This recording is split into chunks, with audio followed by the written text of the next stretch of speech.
할렐루야. 우리 앞에 옆 사람과 함께 인사하겠습니다. 잘 오셨습니다. 잘 되고 있습니다. 잘 오셨습니다. 잘 되고 있습니다. 오늘도 예배 가운데 나오신 모든 분들에게 우리 하나님의 놀라운 은혜와 평강이 함께 하시기를 주님의 이름으로 간절히 축원합니다. 여러분들, 사람은 누구나 뭐가 있어요? 끝이 있죠. 태어나고 생명이 있으면 뭐가 있어요? 죽음이 있어요. 죽지 않는 사람은 단 한 명도 없죠. 여러분들에게 있어서 마지막 그 순간, 죽음의 순간이 닥쳐왔을 때에 사람들이 여러분들에게 어떤 수식어를 붙여주기를 원하세요? 어떤 수식어가 여러분들의 앞에 붙여지기를 원하시냐는 겁니다. 대부분 사람들이 이렇게 이야기되면 좋지 않을까요? 부끄럽게 살지 않았다. 60년, 70년, 80년 하나님 앞에서, 사람 앞에서 부끄럽게 살지 않았다. 이 말 들으면 괜찮지 않을까요? 이 말이면 다 될 것 같다라는 생각이 들게 됩니다. 여러분들 많이 배웠던 그 시 아세요? 윤동주 시인이 쓴 서시. 서시에 이런 내용이 있어요. 죽는 날까지 하늘을 우러러 한 점 부끄러움이 없기를, 이렇게 써 있거든요. 죽는 날까지 하늘을 우러러 한 점 부끄러움이 없기를 바란다라는 윤동주 시인의 고백이었고, 이 시인의 평생의 좌우명이다라고 이야기할 수 있어요. 윤동주 시인은 기독교 집안에서 자랐거든요. 기독교 집안에서 자라다 보니까 어때요? 마음 가운데 말씀이 늘 붙잡혀 있었고, 하나님의 그 사랑, 하나님께서 허락하신 뜻대로 살아야 된다는 것이 너무나 이 사람에게는 마음 깊이 뿌리 박혀 있었어요. 그래서 윤동주 시인은 일제강점기 시대, 너무나 힘들고 어렵죠. 많은 핍박과 환란이 있었지만 이 마음 가운데 늘 고백했던 것이 있어요. 하나님, 내가 하나님 보기에 부끄럽지 않게 살기를 원합니다. 이 일제강점기 시대에 많은 환란과 핍박, 억압이 있지만 내가 하나님을 믿는 사람으로서 부끄럽지 않게 죽는 날까지 살기를 원합니다라고 늘 고백하면서 살았습니다. 그러면서 마지막에 그 서시에 이렇게 고백하죠. 그리고 나에게 주어진 길을 걸어가야겠다라고 서시 마지막에 쓰여 있습니다. 하늘을 우러러 한 점 부끄러움 없이 내가 살기를 원하는데 그 사는 길은 나에게 맡겨진 일, 나에게 허락하신 그 비전을 끝까지 붙잡고 가야겠다라고 고백하는 것이었어요. 여러분들의 지금 모습, 여러분들이 살아가고 있는 지금 모습, 하나님 보시기에 어떨까요? 더 나아가 사람들이 볼 때의 여러분들의 모습은 과연 어떨까요? 당연히 우리도 이러한 모습이 되어야 되지 않을까요? 하나님 앞에서 부끄럽지 않은 삶을 살아가는, 사람들이 보기에도 부끄럽지 않는 삶을 살아가는, 당당히 나에게 맡겨진 그 비전의 길을 걸어가는 그런 사람이 우리가 되어야 되지 않을까라는 생각을 하게 됩니다. 마지막 때라고 이야기하는 지금 이때에 우리에게 필요한 것은 마지막을 준비하는 사람의 모습이 아닐까라는 생각, 여러분들도 꼭 해봐야 됐으면 좋겠어요. 마지막이 닥쳐왔을 때에 그저 무턱대고 나아가는 것이 아니라 내 삶을 한번 돌아보고 나의 모습을 보고 하나님은 과연 어떠한 말씀을 하실까 돌아보는 그런 시간이 필요합니다. 우리가 계속해서 요한계시록을 읽으면서 나오는 제일 많은 단어가 뭐예요? 마지막 때. 마지막 때에는 이런 현상이 있고 이런 현상이 있고 이런 재앙이 있어. 하나님께서 왜 이렇게 말씀하실까요? 준비하라는 거예요. 준비하여서 그 환란을 피해야 되지 않겠니? 라고 우리에게 경고의 말씀을 하시는 겁니다. 우리가 읽었던 16장 1절에 마지막 심판을 하나님께서 하시는데요. 마지막 16장 1절에 이렇게 말씀하고 있어요. 또 내가 들으니 성전에서 큰 음성이 나서 일곱 천사에게 말하되, 하나님께서 일곱 천사에게 마지막 명령을 내리십니다. 너희는 가서 하나님의 진노의 일곱 대접을 땅에 쏟아 부으라 라고 명령하세요. 대접을 땅에다가 부으라고 명령하세요. 하나님께서 허락하신 그 일곱 대접의 일곱 재앙의 그 표를 이렇게 한번 써봤는데 잘 안 보이죠, 여러분? 여러분들 잘 안 보이는 눈 크게 뜨고 보면 보일 수도 있어요. 첫째 대접은 16장 2절에 나와 있는데 땅에다가 부었어요. 땅에다가 부어서 어떤 일이 생겨요? 사람들에게 악하고 독한 종기가 막 생겨요. 두 번째 대접 16장 3절에는 바다에다 하는데 그 대접을 쏟으니 바다의 모든 생물들이 다 죽어버려요. 세 번째 대접을 쏟으시는데 16장 4절부터 7절까지 강과 물의 근원에 뿌리게 되는데요. 그곳에 강과 물의 근원이 어떻게 돼요? 피로 변하게 됩니다. 넷째 대접은 16장 8절과 9절 해에다가 뿌리시는데요. 많은 사람들이 해로 인하여서 죽임을 당합니다. 너무 뜨거워서 다 죽게 되는 것이죠. 다섯째 대접은 16장 10절과 11절 짐승의 왕자에다가 부으시는데요. 어둠과 고통을 모든 사람들이 겪게 됩니다. 여섯째 대접은 16장 12절부터 16절까지 유브라데스 강에 부으시고 그 강이 마르게 됩니다. 그리고 수많은 전쟁이 일어나기 위해서 아마겟돈, 혼돈의 전쟁이 일어나기 위해서 왕들이 막 몰려오죠. 전쟁이 일어나면 어떻게 되는지 아세요? 다 죽어요. 전쟁이 일어나게 되면 살아남는 게 아니라 다 죽어요. 죽이기 위한 전쟁을 위해 강을 마르게 하세요. 그리고 사람들이 그 강을 건너 다 모이기 시작합니다. 일곱째 대접 16장 17절부터 21절까지 하늘에다 부으시는데 번개, 음성, 우레소리, 큰 지진, 큰 우박으로 인해서 모든 사람들이 죽게 됩니다. 이렇게 하나님께서 허락하신 일곱 대접 듣기만 해도 너무나 소름이 돋는데 일곱 대접을 잘 살펴보면 여러분들 한편의 장면이 생각날 거예요. 언제예요? 이스라엘 백성들이 애굽에서 출애굽할 때 그 당시 애굽에 내려졌던 재앙과 똑같습니다. 하나님께서 그 애굽 땅에 재앙을 벌이시면서 이 바로 왕의 마음을 만지시고 이 이스라엘 백성들을 그 땅에서 건져주셨어요. 이거와 똑같이 일곱 재앙을 대접을 부으시면서 하나님께서 원하시는 것은 무엇일까요? 믿는 자들을 건지시는 거예요. 모든 사람들을 다 멸하게 하는 것, 다 죽게 만드는 것이 아니라 이스라엘 백성들을 애굽 땅에서 재앙을 통해서 건지셨던 것처럼 마지막 때 이 땅 가운데 하나님께서 일곱 대접 재앙을 부으시면서 원하시는 것은 모든 사람들을 다 죽이는 것이 아니라 하나님께서 허락하신 인치심을 받은 사람들을 건지시는 것을 하나님께서는 원하십니다.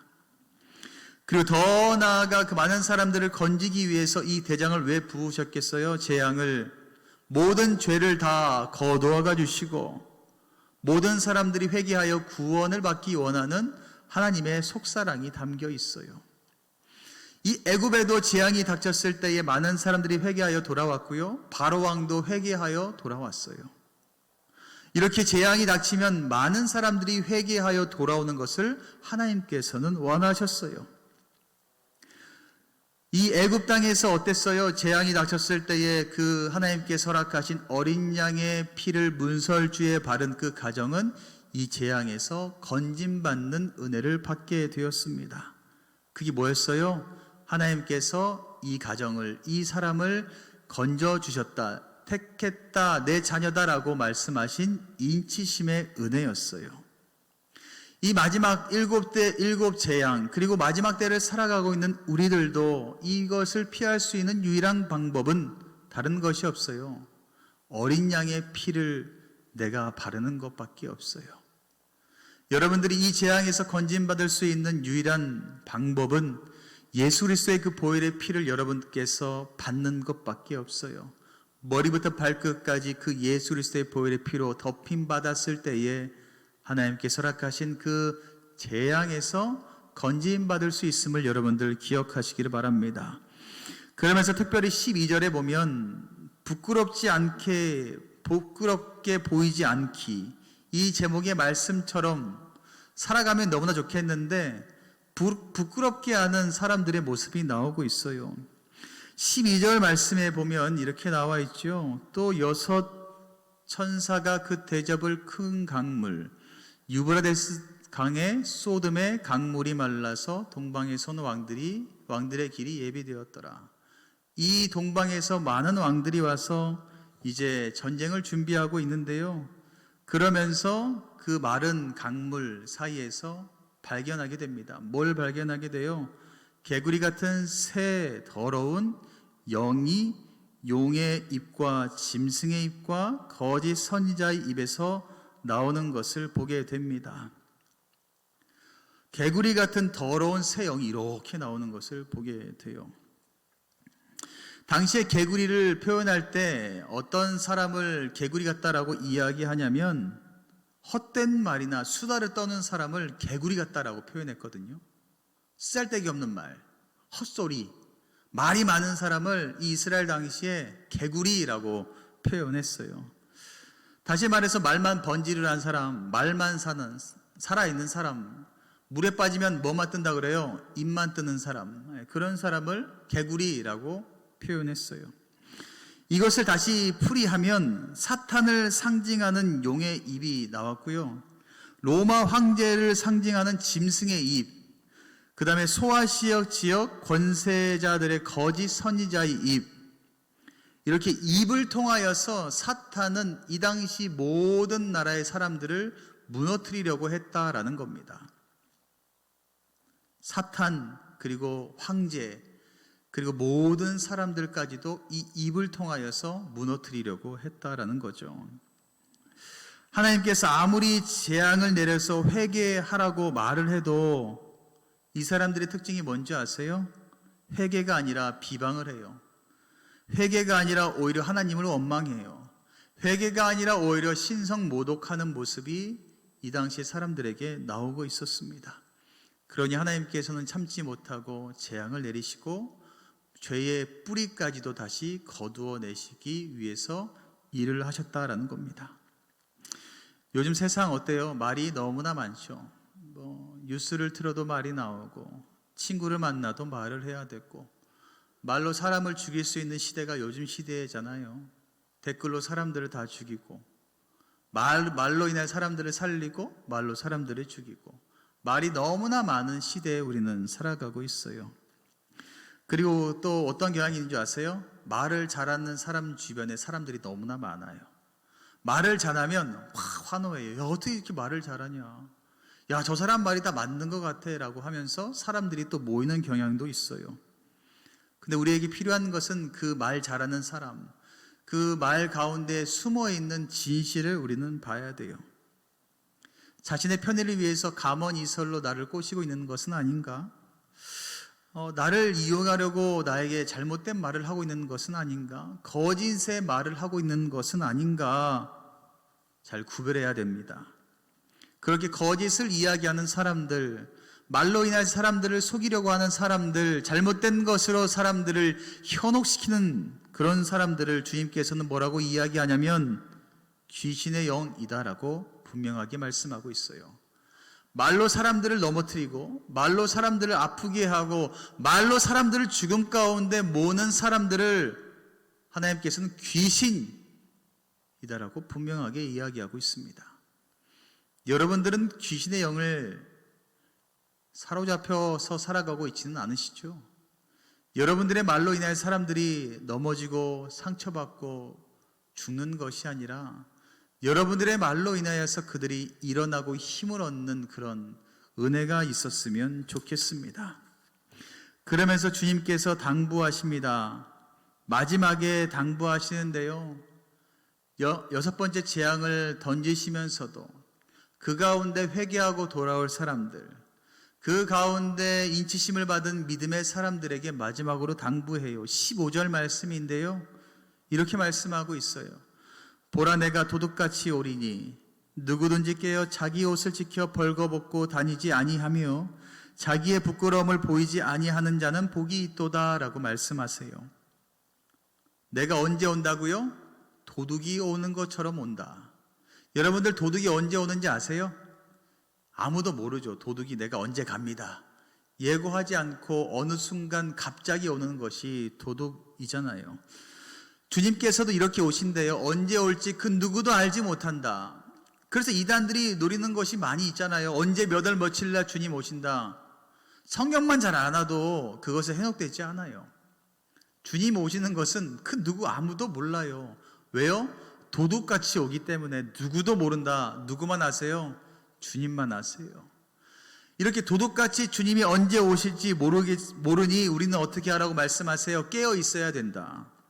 야, 깨어서 눈을 들어 늘 보고 있어. 언제 주님이 오시는지. 깨어서 늘 봐. 제발 졸지 좀 말고. 제발 자지 좀 말고. 제발 세상 것에 현혹되지 좀 말고.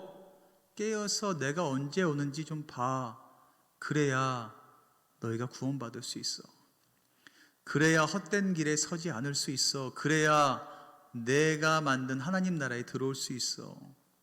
우리 주님께서 말씀하고 있습니다. 그러면서 또한 뭐라고 말씀하고 있어요? 필요한 것이 자기 옷을 지켜 벌거벗고 다니지 아니하여야 된다.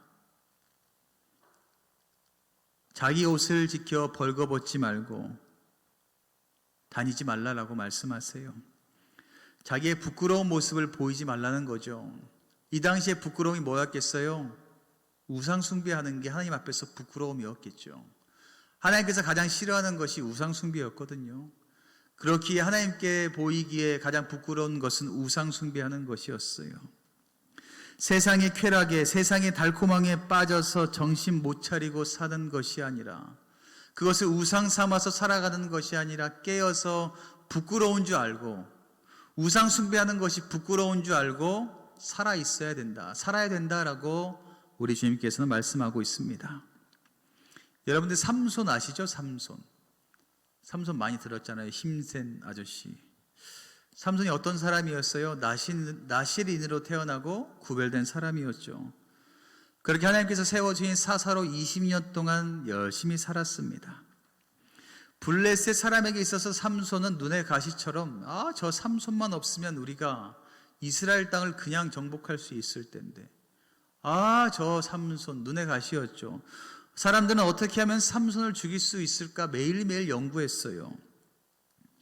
그래서 이 삼손을 죽이기 위해서 연구한 결과가 뭐였냐면, 삼손이 여자를 좋아했어요.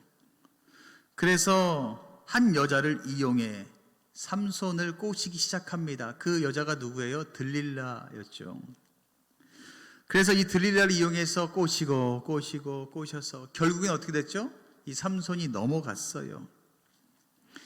영적으로 눈이 어두워져서 부끄럽게 살지 말라고 이야기했음에도 불구하고 쾌락에 빠져 우상 숭배하며 영적으로 눈이 어두워지니 삼손이 넘어지게 되고요.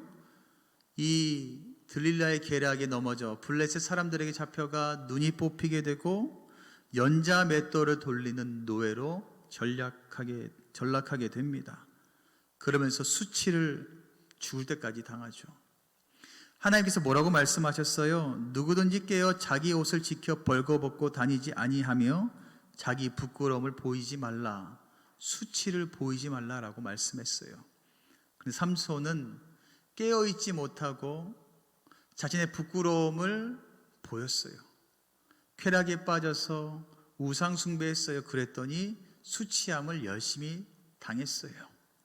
그럼 우리는 수치함을 당하지 않기 위해서, 부끄러움을 당하지 않기 위해서 우리는 어떻게 될까요? 영적으로 깨어 있으면 돼요. 영적으로 깨어 있어서 우상 숭배, 쾌락 이런 것들에 넘어지지 않으면 돼요. 그러면 부끄러움 당할 일이 없어요. 여러분들에게 있어서 영적으로 넘어지게 하는 것이 무엇인지를 한번 생각해 보았으면 좋겠어요. 나를 넘어뜨리려고 하는 것들, 물질인가 사람인가 입술인가 내 환경인가, 여러분들을 넘어뜨리려고 하는 영적인 어둠 가운데 서게 하는 것들이 무엇인지를 돌아보세요. 그리고 그것을 경계하시고 주의하세요.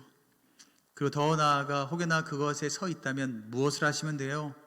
오늘 이 시간 끊으시면 됩니다. 끊으시는 저와 여러분들 되시기를 간절히 축복합니다. 이러한 사람들에게 주님께서는 이렇게 말씀하세요. 복이 있도다 라고 말씀하세요. 영적으로 빠져 있었지만 그것을 끊고 나오는 사람, 그 사람에게는 주님께서 복이 있도다 라고 말씀하세요. 그 복은 여러분들 잘 아는 것처럼 하나님께서 허락하신 그 재앙이 비껴가는 복이고, 마지막에 주님 품 가운데 거하는 복이고, 그것을 우리는 구원이다라고 알고 있죠. 믿는 사람들에게 있어서 가장 큰 축복은 구원입니다. 그 구원이 저와 여러분들에게 충만하게 임하기를 간절히 바랍니다. 사랑하는 우암의 모든 성도 여러분, 주님은 어떻게 오신다고요? 도둑같이 아무도 모르게 오신다라고 말씀하세요. 그런데 우리가 육적인 것에 취해서 우상 숭배하며 그러한 것들에 취해서 정신 못 차리고 자고 있다면, 벌거벗고 뛰어다니고 있다면 그 모습을 보신 우리 주님께서는 어떤 마음이 들까요? 야, 부끄럽다. 야, 참 부끄럽게 다니고 있구나. 이런 마음이 들지 않으시겠어요? 또한 그 모습을 발견한 예수님의 표정은 어떨까요? 내가 핏값으로 너를 살려줬는데, 내가 십자가의 고통을 당하면서 너를 다시 한번 살려줬는데 결과가 발가벗고 돌아다니고 있네. 아, 슬프다. 이런 마음을 예수님께서 하지 않으실까요? 그렇게 주님께서 말씀하시기 전에 우리에게 필요한 것은 깨어 있는 겁니다. 깨어 있어서 옷을 벗고 다니지 않는 거예요. 그러기 위해서 우리에게 필요한 것은 예배입니다. 여러분들 예배를 꼭 붙잡으세요. 정말 예배를 목숨과 같이 여기면서 붙잡으세요. 그것만이 여러분들이 살 수 있는 길입니다. 개인적으로 예배드리고 있다고요? 영상으로 예배드리고 있다고요? 여러분 영상으로 예배드릴 때 진짜 예배 드리세요? 100이면 100 진짜로 예배드리는 사람은 거의 없어요. 2년 동안 코로나로 인하여서 영상 예배로 드리다 보니 사람들은 영상 예배가 편한 줄 알아요. 편하면 어떻게 되는지 아세요? 눕게 돼요. 누우면 무슨 먹을 걸 자꾸 찾으러 다니고요. 더 편해지면 좀 이따 보지. 이렇게 돼요. 지금 영상으로 보는 사람들, 여러분들도 다시 한번 잘 생각해 보세요. 그리고 여기 예배자리 가운데 나오신 여러분들도 잘 생각해 보세요. 내가 진짜 예배에 집중하고 있는지. 세상에서 이길 힘은 다른 데서 얻을 수 있는 것이 아니라 예배자리 가운데 나와서 얻을 수 있어요. 예배자리 가운데 흐르는 하나님께서 허락하신 사랑과 하나님의 은혜, 그리고 강단에서 흐르는 성령의 충만한 임재가 여러분들을 세상에서 이길 수 있게 해요. 그런 예배를 소홀히 여기지 마시고 이 자리에 나오는 것을 소홀히 여기지 마세요. 세상 사람들과 타협하면서 나오지 마세요. 세상을 끊고 나오세요. 그래야 여러분들 살 수 있습니다. 그것이 마지막 시대를 살아가는 사람들이 살 수 있는 방법이고요. 하나님께서 보시고 복이 있도다라고 말씀하실 수 있는 유일한 방법임을 여러분들 기억하시기를 바랍니다. 우리 한 주간도 한번 이렇게 살아보지 않으실래요? 세상이 보기에 부끄럽지 않게 나도 모르게 옷을 벗고 돌아다니는 것이 아니라 영적으로 깨어서 하나님께서 말씀하신 대로 그 비전을 붙잡으며 걸어가는 저와 여러분들이 되었으면 좋겠고요. 그래서 하나님께서 보시기에 심히 좋은 사람들, 그 사람들이 되어서 다음 주에도 만났으면 좋겠어요. 한 주간도 주님과 동행하며 살아가시는 저와 여러분들 되시기를 주님의 이름으로 간절히 축원합니다.